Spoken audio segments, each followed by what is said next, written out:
जयकारा बोल मेरे श्री गुरु महाराज की जय। श्री अमर ज्योति दर्शन ग्रंथ विदेश यात्रा लंदन। एक दिन साय समय जब आप सैर करने के लिए निकले तो एक सज्जन के मन में श्री दर्शन करके भाव उठा कि मैं इनके चरणों में प्रणाम करूं। सैर करके जब आप वापिस आ रहे थे वह सामने आ गया। अंतर्यामी प्रभु ने उसका हाल पूछा तो वह श्री चरणों में प्रणाम करके बोला कि वह तंजानिया का रहने वाला है, अब लंदन में रुका हुआ है। आपने पावन वचनों में फरमाया, चाहे कोई कहीं भी रहे अथवा कोई भी भाषा बोले, कोई उसे गॉड कहता है, कोई खुदा कहकर पुकारता है, परंतु ईश्वर सबका एक है। जीवन उसी का सुख स्वरूप है जिसने भगवान के चरण कमलों का सहारा ले रखा है। जिंदगी का मकसद ही खुदा की बंदगी करना है। बंदगी से ही जिंदगी में खुशियां प्राप्त होती है। महाप्रभु जी के इन वचनों में निहित यथार्थता ने उसके जीवन में नव जीवन भर दिया। अनमोल निधि को पाकर उस वक्त वह सज्जन कितना निहाल हुआ उसका वर्णन नहीं हो सकता। अपनी कार में बैठकर उसने अपने घर फोन किया कि आज मैंने सचमुच जीवन का आनंद पा लिया है। भारत से एक रूहानी पीर आए हैं, उन्हें हजरत कहूँ या खुदा, मैं बलिहार जाता हूँ उनके उन सेवकों पर जिन्होंने मुझे खुदा से मिला दिया। एक दिन साय समय श्री दर्शन खुले हुए थे और आप सबको कर कमलों से प्रसाद दे रहे थे। इतने में छोटे बच्चे श्री चरणों के पास आए। उनमें से एक योगी और एक संसारी बनकर अपने भाव प्रकट कर रहा था। संसारी वृत्ति वाला योगी से पूछता है कि तुमने बचपन में ही संन्यास क्यों ले लिया? अभी तो तुम्हारी उम्र बहुत छोटी है, फिर अभी से तुम क्या करोगे? योगी ने बड़े प्रेम से उत्तर दिया, ये सारी दुनिया झूठी है, इस दुनिया में मन नहीं लगाना, क्योंकि मुझे हर पल प्रभु प्रेम की खुमारी चढ़ी रहती है। संसारी ने पूछा, अपना घर बार त्याग कर, अपने माता पिता को छोड़कर स्थान स्थान पर क्यों विचर रहे हो? क्या तुम्हारी बुद्धि मारी गई है? योगी ने उत्तर दिया, न साथ कोई आया है और न साथ कोई जाएगा, एक मालिक की बंदगी ही साथ जाएगी। ये हमने अच्छी तरह से सोच विचार लिया है कि दुनिया यही की यही रह जाएगी। वास्तविकता का बोध हो जाने पर संसारी कहने लगा, वाह जी वाह, ऐसे विचार तुम्हें किसने दिए? तुम धन्य हो जिसने मायावी संसार में रहते हुए भी सारी वैभव त्याग कर दिए हैं। योगी ने उत्तर दिया, ये बख्शिश मेरे श्री सतगुरुदेव जी की है, जो ऊंचे सिंहासन पर विराजमान है। जो भी इनके चरणों में आकर शीश झुकाता है, ये उसका मन हर लेते हैं और उसे दुनिया से न्यारा बना देते हैं। दोनों ने जाकर श्री चरणों में शीश झुकाया। प्रसन्न मुद्रा में आशीर्वाद प्रदान करते हुए आपने संसारी को फरमाया कि आज ये योगी बना है, कल जोगी बनने की तुम्हारी बारी है। सब संगत जय जयकार करने लगी। आपने सबको अपने दिव्य प्रेम का अमृत पिलाकर भक्ति की दात से मालामाल कर दिया। 4 सितंबर साय समय लंदन से भारत वापस लौटने के लिए एयरपोर्ट पर पधारे। वहां जर्मन के एक अंग्रेज की संत मंडली पर नजर पड़ गई। श्री प्रभु जी की सुंदर छवि निहार कर वह साथ वाले भक्तों से कहने लगा कि मैंने सारी दुनिया घूम ली पर ऐसी अलौकिक छवि नहीं देखी। इनके चेहरे पर कितना विलक्षण तेज है, आंखों में गजब का नूर है। एक भगत जी ने संक्षेप में सब बताया। आपका संकेत पाकर उसे जीवन का लक्ष्य समझाया। श्री चरणों में शीश झुकाकर वह कहने लगा कि ऐसा लग रहा है कि मैंने वास्तव में आज कोई अनमोल निधि पा ली है। आपने उसे श्री अनंतपुर की तस्वीर दी और पढ़ने के लिए 2 पुस्तकें दी। आशीर्वाद देकर उस अंग्रेज को आपने निहाल कर दिया। विदेश यात्रा पूर्ण कर आप बंबई एयरपोर्ट पर पहुंचे। अपने इष्ट देव की झलक पाते ही प्रेमी खुशी से मतवाले हो गए। सभी एक दूसरे को बधाइयां देकर मंगल गीत गाने लगे। आज खुशी का दिन है आया, प्रभु जी घर में आए हैं, होवे मुबारकबाद सभी को, सुंदर दर्शन पाए हैं। सन 1996 यात्रा। परम पुरुष भक्ति मुक्ति के दातार श्री परमहंस अवतार श्री अनंतपुर में विराजमान थे। वैसाखी का शुभ पर्व था। हजारों की संख्या में संगतें श्री दर्शन लाभ प्राप्त करने हेतु और परम मनाने के लिए यहाँ एकत्रित थी। तभी अचानक ही सबके प्राण प्यारे, दिलों के सहारे, हर दिल की धड़कन में रोम रोम में बसने वाले महाप्रभु जी ने एक ऐसी लीला रची जिसे देखकर सब प्रेमियों के दिल घबरा गए। ना जाने आपने अपने तन पर क्यों इतना भारी कष्ट लिया।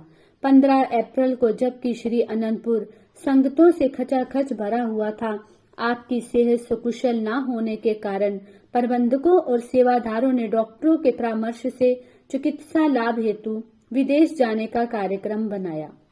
सब प्रेमी सज्जन नैनों से श्री चरणों में प्रार्थना करने लगे, प्रभु हम पर दया करो, पसीजो प्रभु, शीघ्रता शीघ्र कुशल होकर अपने पावन श्री चरणों से निहाल करो। उनकी विनय सुनकर आपने श्री मुख से फरमाया, आप सेवा सुमिरन और सत्संग में दिल लगाना हमारी इसी में ही खुशी है कि आप भक्ति में आगे से आगे बढ़ते जाओ। श्री प्रयागधाम पहुंचकर पूना में भी कुशल डॉक्टरों की राय ली गई। उन्होंने परस्पर परामर्श करके फ्रांस के एक डॉक्टर की योग्यता के बारे में बताया। सेवकों ने श्री चरणों में फ्रांस वाले डॉक्टर को दिखाने की विनय की। श्री आज्ञा पाकर फ्रांस में रहने वाले प्रेमियों को सब कार्यक्रम के बारे में सूचित किया गया। वीजा लगने तक परहितकारी महाप्रभु जी श्री प्रयागधाम में विराजमान होकर सेवा कार्य करवाते रहे। 6 जून को जब आप फ्रांस की ओर प्रस्थान करने लगे तो सेवकों का दिल भर आया और विनम्र भाव से विनय करने लगे कि हम आंखें बिछाकर आपकी राह निहारेंगे। आप स्वस्थ सुंदर सेहत में हमें शीघ्र ही आकर श्री दर्शनों से निहाल करना। दयानिधि महाप्रभु जी ने फरमाया, चिंता ना करो, हम कुछ दिन के लिए जा रहे हैं, आपकी भावना अनुसार हम जल्दी ही लौटेंगे। France, Paris. फ्रांस की राजधानी पेरिस में पहुंचकर भक्तों ने जो निवास स्थान बनाया था, श्री प्रभु जी ने वहां कृपा फरमाई। आप अस्वस्थ होने के कारण पेरिस गए, परंतु ये केवल एक बहाना था। वास्तव में आप वहां पर जागृति प्रदान करने के लिए पधारे। साय समय कुछ भक्तों की विनय पर उनके घरों को कृतार्थ किया। एक भगत जी के घर कुछ फ्रेंच व्यक्ति भी आए हुए थे। श्री सतगुरु देव जी महाराज ने उन्हें फरमाया, भाषा चाहे कोई भी हो, देश हो या विदेश, मानुष तन का लक्ष्य केवल प्रभु को याद करना है। उनमें से एक फ्रेंच व्यक्ति ने कहा, ये कार्य बहुत कठिन है। आपने फरमाया, यदि संतों से मिलन हो जाए फिर कुछ भी मुश्किल नहीं है। उसने प्रश्न किया, गॉड और हम एक हैं, फिर भी वह दिखाई क्यों नहीं देता? आपने फरमाया, एक होते हुए भी आपस में विक्षेप है। बीच में माया का पर्दा आ गया है, जिसने जीव को भगवान से अलग कर दिया है। यदि माया का पर्दा हट जाए तो एक होने में देर नहीं है। उसने पुनः प्रश्न किया, पर्दा कैसे हट पाएगा? आपने फरमाया, जब जीव प्रभु नाम से सच्ची लिव लगाएगा। प्रभु से सच्चा प्यार होना चाहिए, सच्चे प्यार से ही प्रभु का दीदार होता है। श्री वचनों की निराली रोशनी पाकर वह फ्रेंच व्यक्ति हैरान हो गया। उसका अज्ञान व भ्रम दूर हो गया और मन में आह्लाद छा गया। श्री चरणों में शीश झुकाकर धन्यवाद कर अपने भाग्य मनाने लगा। इसके बाद सैर हेतु आपने एक भाग में कृपा फरमाई। श्री प्रभु जी की कार के पीछे 2 कारें सेवकों की थी। कुछ दूर जाकर श्री कार ओझल हो गई। फिर तो सेवकों के मन में खूब खलबली मच गई। इधर उधर सब और चक्कर लगाकर देखा, परंतु श्री कार कहीं दिखाई ना दी। उधर बाग में पहुंचकर आपने देखा कि सेवकों की कार अभी नहीं पहुंची। आपको सेवकों की चिंता होने लगी। ड्राइवर भगत को ढूंढने के लिए भेजा। भगवान की लीला को इंसान कैसे समझ सकता है? भक्तों के लिए भगवान का कुछ एक पल के लिए ही ओझल हो जाना दुश्वार हो गया।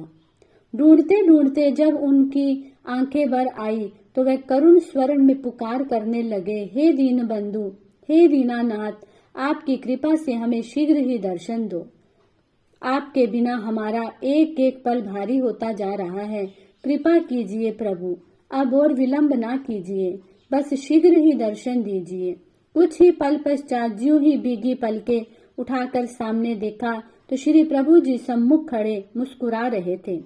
बाग में सब आपके पीछे पीछे चल दिए। अनेक प्रकार के सुंदर रंग बिरंगे फूलों को देखकर आपने फरमाया कि हम भी शिमला पार्क और मोती बाग में ऐसे फूल लगाएंगे। वहां से फिर वापस निवास स्थान पर पधारे और भक्तों को सम्मुख बिठाकर श्री वचन फरमाए। पेरिस जैसी नगरी देखकर अपने चित्त को भरमाना नहीं। गुरुमुखों का जो कर्तव्य है उसे सदा स्मरण रखना है। गुरुमुखों का समय बहुत कीमती है, इसलिए हमारी आज्ञा है कि आप सब भजन पर बैठ जाओ। जितना समय मिले भजन का आनंद लो और अंदर के दिव्य नजारों के दर्शन करो। टूलूज। श्री सद्गुरुदेव जी महाराज ने जिस कार्य हेतु फ्रांस में कृपा की थी, ये वह खूबसूरत नगर था। 8 जून को आप डॉक्टर जीन फसाडे के क्लिनिक पर पधारे। डॉक्टर ने जब आपके मनोहारी मुखमंडल की ओर निहारा तो उसे अपने अंदर एक अद्भुत शक्ति और चकाचौंध कर देने वाले प्रकाश की अनुभूति हुई। वह बहुत प्रभावित हुआ और कहने लगा, आप भारत को छोड़कर इस छोटे से शहर में केवल मुझे कृतार्थ करने ही आए हैं। मुझे जो ये सेवा का सुअवसर प्रदान किया है, मैं उसके लिए आपका सदा आभारी रहूंगा। मेरे पास आभार प्रकट करने के लिए कोई शब्द ही नहीं है। डॉक्टर और स्टाफ के सेवा भाव से आपने प्रसन्न हो उन्हें शुभ आशीर्वाद प्रदान किया। बोलो जयकारा बोल मेरे श्री गुरु महाराज की जय।